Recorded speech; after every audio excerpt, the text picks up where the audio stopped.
We're all aware that CGI is frequently used in fantasy and science fiction films to create ridiculous images of characters with bizarre body parts and abilities. As a result, without this CGI tool, it appears absurd and not at all as it should. We'll see what Wolverine looks like without CGI in today's video, as well as some never-before-seen details concerning the film. Keep an eye on the video to learn more about what the Wolverine would look like without CGI. First, Ryan Reynolds asked to play Deadpool. Ryan Reynolds has always stated that he wanted to play Deadpool from the beginning. Reynolds, along with writer David Goyer, has been tied to a Deadpool film as early as 2004. The two had previously collaborated on Blade Trinity and would have been on an excellent partnership for a Deadpool film, but the project was never completed. When Reynolds learned that the character would be appearing in the Wolverine Origin picture, he immediately approached the filmmakers and requested the role of Wade Wilson. He also immediately regretted the decision as he saw the character drifting further away from the one he had adored for years in the comics, but he stuck with it rather than to see someone else play him. He's never hidden his dislike for this incarnation of the character, even if it did serve as a springboard for him to play the Merc with a mouth a second, much more successful time in Deadpool in 2016. And he wrote most of his own lines. Reynolds' enthusiasm for the character paid off on set as he ended up scripting the majority of his own lines. Because the production was shot during the 2007-2008 writer's strike, the actor said that during scenes, he was given as little script guidance as Wade Wilson talks incredibly fast, and he had to fill in the blanks himself. So we were in the middle of production, there were no writers, no anything, the actor remembers in an interview. Every line I have in the film was written by me. Despite this, Reynolds' performance was so good that his cameo was enlarged to a more prominent position in the film, although one that didn't accurately portray the character, but hey, you already knew that.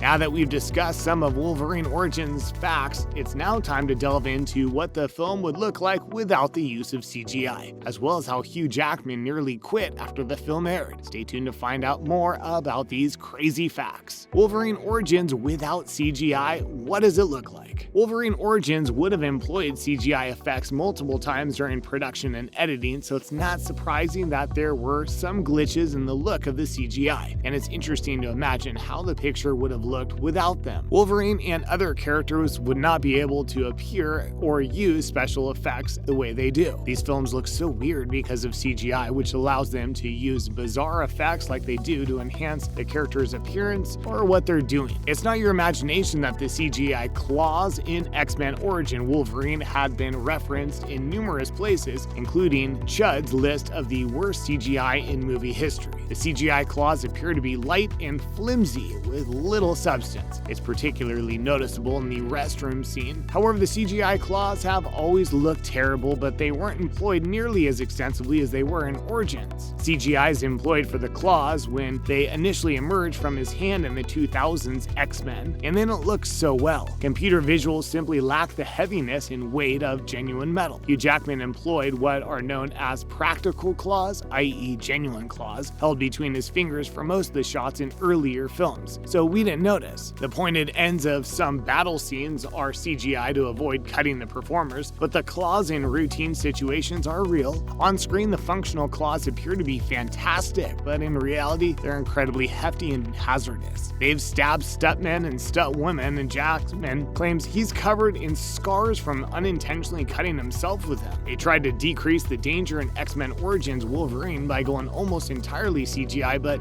it didn't succeed. For the Wolverine and Logan, they went with functional claws, which look a lot better. Hugh Jackman went through a lot for our entertainment. Yes, we're fortunate to have CGI and be able to make the spectacular effects we have, but it will never be as realistic or good as the original. But they do keep us safe and away from harm. Hugh Jackman nearly quit after It came out. That's correct. Jackman has stated that it was simply a lousy film that failed to provide what he had hoped for. In fact, he was so disappointed by the film's reception that he considered retiring from the role of Wolverine. He's revealed in multiple interviews that he's aware of how much his followers despise it, claiming they are constantly voicing their criticism of his work. The actor had hoped that the picture would improve the audience's comprehension of Wolverine and add to his interpretation of the character. Instead, he describes it as the fourth X-Men with different characters, and claims that Origins fell short of his expectations. He was candid about his hopes for this second standalone Wolverine film when advertising advertising the Wolverine, and stated the same thing when discussing Logan. And while Origins was a flop, the solo Wolvie films improved dramatically over time. Gambit's debut was a long time coming. Not only was Deadpool's first appearance in the X-Men universe in Origins, but Remy LeBeau, alias Gambit, made his debut as well. The Raging Cajun has a significant role in the film, although he was supposed to appear in prior X-Men films as well. Gambit was supposed to appear in X-Men as a student blowing up basketballs, but Singer decided against it since he feared the audience wouldn't recognize him in the cameo. Gambit's name appears on Stryker's computer in X2, but he almost had an on-screen role in this film as well. Gambit was considered as a potential new character for the second installment, but Nightcrawler won out. However, Gambit was supposed to appear as a member of the Squad in X-Men The Last Stand while Singer was still attached to film, but he was cut after Singer left. Sabretooth nearly wore a muscle suit. After Jackman nominated him for the job, Liev Schreiber was cast as Sabretooth. The two are excellent friends in real life. Schreiber was given a muscle suit to wear for the part when he was originally cast so he could compete on screen with the very ripped Jackman. The actor, however, felt that wearing the suit would be degrading, so he decided to exercise until he didn't need it. Jackman actually assisted him in bulking up by putting on a high-protein diet that included a lot of lean chicken. Schreiber quipped that he felt like the Hitler and Mussolini of the chicken world under the rule, but I thought I owed it to the genre to be successful. He didn't require the muscular suit in the finished film. The movie got a Fox reporter fired. A copy of Origins Wolverine was leaked online before it premiered in theaters to catastrophic reviews. For 20th Century Fox, the leak was a major problem, and it was even worse for Fox News reporter Roger Friedman. Not only did the entertainment columnist watch the leaked copy, but he also penned a critical review of it on the internet. To make matters worse, Friedman included a sentence in his review describing how simple it was to locate and download the pirated copy online, effectively directing potential viewers to the site himself. Studio was not pleased with the article, and Friedman was fired, not for posting a negative review for a Fox picture on a Fox website, but for confessing that he stole the film and advertising readers that it would be easy for them to do so as well. Multiple endings were filmed. End credits scenes are a staple of Marvel films, and X-Men Origins Wolverine was no exception. However, there were 3 distinct post-credit end scenes filmed for this picture, which were initially planned to be sent out to different venues. The first depicts Stryker strolling down the street with bloodied feet before being apprehended and interrogated. 2 more were shot, one of which depicted Wolverine in a Japanese bar drinking to remember. The other depicts Deadpool's reappearance with his hand crawling across rubble to grasp his severed skull. The Stryker scene was included in all editions of the film, but the other 2 were not, though they are both available on DVD. Sabretooth and Wolverine are not brothers. Origins Wolverine is mainly based on the Wolverine Origin comic book, which provided the lead character a distinct and unmistakable biography, one that included both his family's and his own. However, the idea to make Sabretooth and Wolverine brothers was reversed in the film, mostly to simplify things for the public. The film depicts the two fighting together and implies that their comparable mutations are the result of shared DNA, something many casual fans believe to be true of Wolverine's comic book counterpart as well. Sabretooth, on the other hand, is hundreds of years older than Wolverine. He's been seen battling in the Colosseum, whereas Logan was born in the 1800s. He had a brief relationship with Wolvie, but not as his father, which was quickly disproved by a paternity test. However, thanks to the film, this misunderstanding has been dispelled. There you have it, what CGI does to help the Wolverine Origins film and facts fans never knew about them. Thanks for watching today's video.